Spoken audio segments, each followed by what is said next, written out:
Check out the full episode now on soundcloud.com and your favourite podcasting apps. Finally, we're on to a bit of a fun subject. I got sent this one on Facebook by a couple of people. A limited run. This is band merchandise stuff. A limited run of Yngwie Malmsteen Sharpies. Does it really count as band merchandise when it's not really like merchandise? It's just a pen with a man's name on the side? I feel like I could probably throw this up on screen right now so people can see this. I think you should. I'll edit that in because if I screen share that, you're going to see how much it costs. So this is just a Sharpie, made by the Sharpie company, and instead of just saying Sharpie on the side, like I'm sure there's probably a Sharpie on my desk somewhere that says Sharpie on the side, as you expect from Sharpies. I can't see one, but I'm sure there are some kicking around. No doubt. Just say Sharpie on the side. This one says Sharpie and then Yngwie Malmsteen underneath it. Yeah, and the Yngwie Malmsteen kind of neoclassical style font. Yeah. Obviously, because it has to be Yngwie Malmsteen style. What's something like that worth to you, Mike? To me, just about as much as a Sharpie's worth to me, which is usually like £1 or $1.50 for two, something like that. I mean, it's invaluable when you're on the road having a Sharpie. Genuinely, I keep one in my toolbox, or my wee toolkit for like setups and stuff because you're constantly signing autographs. I wish. Yes. The first time I went to America, we played in LA and got dragged upstairs to sign posters. That was the weirdest experience of my life. Like, why does someone want me to write my name on their poster? Yeah. Like, that's outlandish to me. Anyway, sorry. When people buy Hellcat Molly CDs, I always open them and sign them and send them off, and I like to imagine that the parcel shows up and they open up and they're like, oh, he's fucking ruined it. Why did he desecrate this beautiful CD case? His fucking name on it. The trick is that you sign the jewel case. Oh, these are digipacks. So. Okay, fair enough. Sign the shiny side of the CD. Yeah. Because like it's 2018 and nobody buys music anymore. I have quite a lot of Hellcat CDs. So generally speaking, now when people buy CDs, I've just moved on to sending them 2 copies, a signed copy and a sealed copy, because I'd just like to get rid of them. So if somebody would like to buy some Hellcat Molly CD, that's a great debut album. He's right. He is right. He's not wrong. Anyway, sorry, Kate. It's okay banging on about it, but genuinely, if you haven't even given it a listen, you're missing out. You genuinely are missing out. So this Malmsteen Sharpie can be yours for the pricely sum of $40. Pocket change. $40 for a Sharpie. That's fucking insane, isn't it? The text they've gone with is, here is a limited edition pen produced in collaboration with Sharpie and Yngwie Malmsteen. This is a limited run, and when they're gone, they're gone. The product is not eligible for returns. Can you imagine someone turning up to a Malmsteen gig and like, Malmsteen, can you sign my Sharpie? Or position one of them out in front of him, like, can you sign my t-shirt with your pen? Yeah. Somebody's probably going to put one of these on eBay in a few years' time and be like, this pen has been used to sign 600 pieces of merchandise. It's just, that's not like merchandise that's there because there's a want for it. That's merchandise there because Yngwie Malmsteen is greedy. Like, there's no other reason for that to exist than to pad out his ego. Someone gave me a story behind this, and I can't confirm whether this is true. Okay, it sounds reasonable though.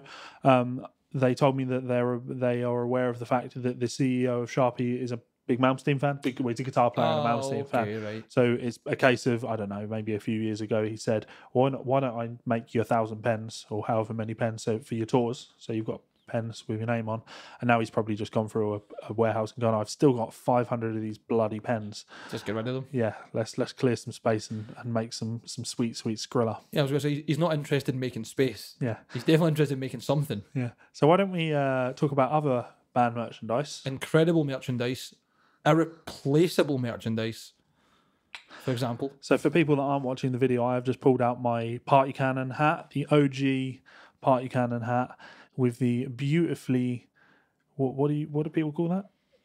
Embossed, I would say. Is that probably embossed? Yeah, beautifully embossed and stitched on Party Cannon logo with a pink and blue bill on it. I absolutely love this hat. How many of these were made? Not many. I think we maybe got 12 of 50. Yeah, it's really limited. Yeah. Thank you, Larry, Fat Tub of Lard Records. Good man. Absolutely love this. Obviously I can't use this as an example of bands that have shitty merchandise, because this is killer merchandise. But Can you think of any examples though of bands that maybe have some merchandise, or maybe take the merchandise thing a bit too far? I can think of my favourite example came last year with Dying Fetus's newest album called Wrong One to Fuck With. And if you pre-ordered it, you got a knife with the Dying Fetus logo on it. Nice. A fucking knife. Nice. Like a fucking hunting pocket knife. Why? Do you remember the Rammstein merchandise, the collector's edition of? I can't even remember what it's. Okay, so I can't even believe I'm telling this like it's a genuine piece of merchandise, but this is a genuine piece of merchandise. So Rammstein did a release of one of their records. Yep. And for the nice limited collector's edition box set, it came with molded dildos for each band member. I knew it was going to be dildos. I didn't realise it was going to be molded ones. Got to give you one better. Ghost released a butt plug that was actually like a model of the singer. Papa Emeritus? Something like that, yeah. Papa Emeritus or something, whatever the fuck he's called. Papa Shango. Yeah. Your mama have not life. But imagine a butt plug of a man in makeup. Yeah. Why? No. Why? So I was surprised that you went with Dying Fetus, because I feel that the go-to band that everyone always goes for this is Slayer. Slayer With everything. If there is something that you can print the Slayer name on, Kerry King has probably beat you to it. Tell you the truth, I haven't really noticed that. But I don't think I know all that many Slayer fans that are like that into it. So maybe that's why. Let's take a look, shall we? Yes, let's do it. We'll maybe even give you a little slideshow of interesting merch. Slayer's, here we go. It's official. There's too much Slayer merchandise, because what did Slayer release here? The Slayer socks. That's... I remember the Slayer Christmas jumper. That was fucking disgustingly bad. Like, They've got a woven tapestry, of course. Condoms. It's only fair. Shot glasses and flask, guitar picks, pendants. Take the shot glasses back. Party cannon done shot glasses. Playing cards, USB drives. Oh. Socks. These socks retail for $23 for a pair of socks. Jesus. That say Slayer on them. Obviously, Again, the the Slayer party pint cannon glass. socks. Yeah.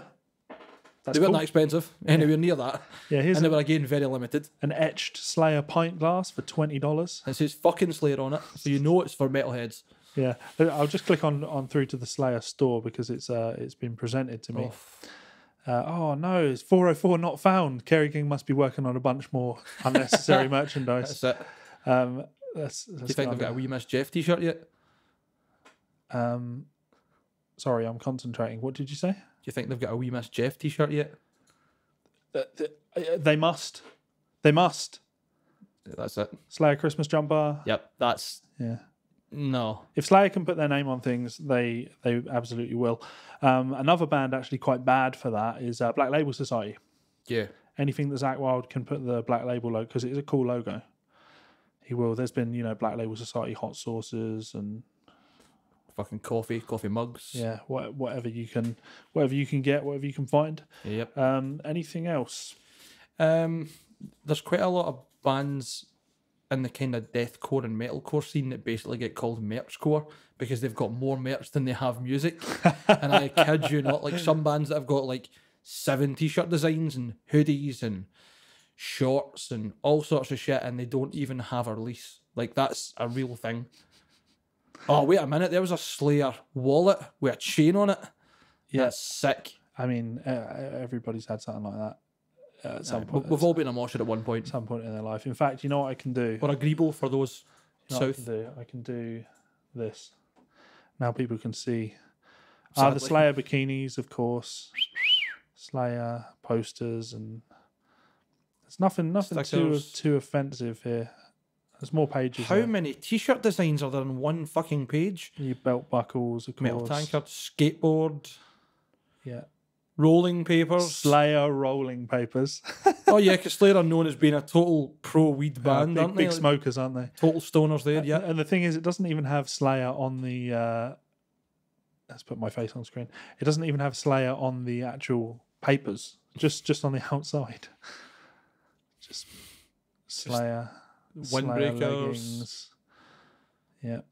More belt buckles, because, bands need more than one belt buckle. Yeah. Just goes on and on and on. If we're talking about Slayer merchandise, are we also including like signature guitars and stuff? Because I would like to make a case that some of Jeff Hanneman's customs and signatures were fucking gorgeous. Yep. He did have some of the best guitars that ESP have brought out, in my opinion. Yeah. So anyway, Slayer quite bad for it. Why don't I bring out the Black Label Society store and just see as a closing? Why not? See if there's anything that Zakk Wylde has done that's ridiculous recently. So, blacklabelsociety.net. Grimmest hits. Yeah, one of my clients hit me up recently, and they're like, "So, have you checked out the new Black Label Society album? What do you think of it?" And I was like, "They don't have a new album, do they?" He was like, "Yeah," and I was like, "No, that's a best of." He was like, "No, it's all new music." I was like, "Why the fuck have they called it Grimmest Hits? That sounds like a greatest hits if ever there was one." And it looks so cheaply done. Like, that is the worst cover ever. Yeah, it's a bit. You know that challenge you've got where like you have to Google a certain thing and like the first thing that comes up, and then you add like the first 3 sentences you come up to, and that's your album name. That's what it looks like. That really stupid challenge where it's like the first thing that comes up when you search your name on fucking Google Images, and then the first 2 sentences you find in a fucking Wikipedia article are the album name and the title. Like, that's what it looks like. It's fucking bad. So when you go through the Black Label Society store, you've got your featured products as you'd expect. Things that are on sale, which is nice, I guess, and your popular clothing, because put Black Label Society on anything and people will buy it, myself included, because I'm a big Black Label fan. Posters and prints, patches and vests, fair enough, yeah. Instruments and accessories, of course. Books and magazines, because why not? Hell's Kitchen food and grocery. Because he got the Death Wish coffee and yeah, stuff. He's got all of his. Let's see what else is in Valhalla Java. That seems to be one that he drinks all the time in the videos. He's that big fuck off tankard that he's always got fucking coffee in. So it just seems to be coffee nowadays, single capsules. But wines and beers. Bands love their wines and beers. You got the Trooper, the Iron Maiden beer, which shit, absolutely not shit. Fan? No, I mean I had one, didn't offend me, but wasn't for me. I thought it was quite a cheap beer, to tell you the truth. I mean, you can buy it in B&M bargains, so it says unless you're English or Scottish, it probably doesn't really mean anything to you. But it's like a discount store. Yeah. So, what do you guys think? What is the most ridiculous, silly, shite piece of merchandise that you've ever seen? Would you like go to and look at the party can and like stuff? There's plenty of stupid shit. What's the silliest bit of merch you have on sale at the moment? At the moment, I don't know, because we really do merch mostly in batches. I mean, the most recent design isn't, but is inspired by Courage the Cowardly Dog, which is pretty funny, but it's not that. But I think my favourite part of merchandise we've done so far was party hats that had the EP cover on them, and that's pretty good. You had there was a limited edition of your bong hit hospitalisation, wasn't there? Mm-hmm. In a steel tin with a patch and stuff like that. Yep. That people are trying to sell for obscene amounts of money. Is this true? Yeah. Well, I mean, I don't know why I'm telling you this. I saw it on your band's Facebook page. Must have been Chris that with posted Chris saying, "Why? Please don't pay this amount of money for this. Don't pay £100 for a copy of our album. It's just not. It's not worth it. It's not. This hat is worth £100 all day long, though. So look at it. We've got silly merch, but I think it's good, and I think a lot of bands create silly merch that still. It's cool to wear because it's daft. Like if you don't really care that much, people might think you're a bit of a weirdo if they don't understand the context of it. Then well, cool, brilliant, enjoy it. Yeah, it's not for everyone. Cool. So we will close things there. As always, a huge thank you to everybody that is taking the time to listen to the show. If you are listening on podcasting services, make sure you hit that subscribe button. Make sure you tell your friends about it. That's kind of a lost art. The internet isn't what it used to be. If we'd launched this podcast 10 years ago, people would listen to it and they'd be like, oh, this is great. And then they'd go on all their forums and they'd tell people, oh, you should check this out. They'd be on Reddit. You got banned from Reddit for trying to promote this podcast, didn't you? Yep. I posted it on our guitar, not realising that rule number 4 was no self-promotion. And as soon as I pressed apply, I just got, you've been banned. Okay, thanks. Yeah.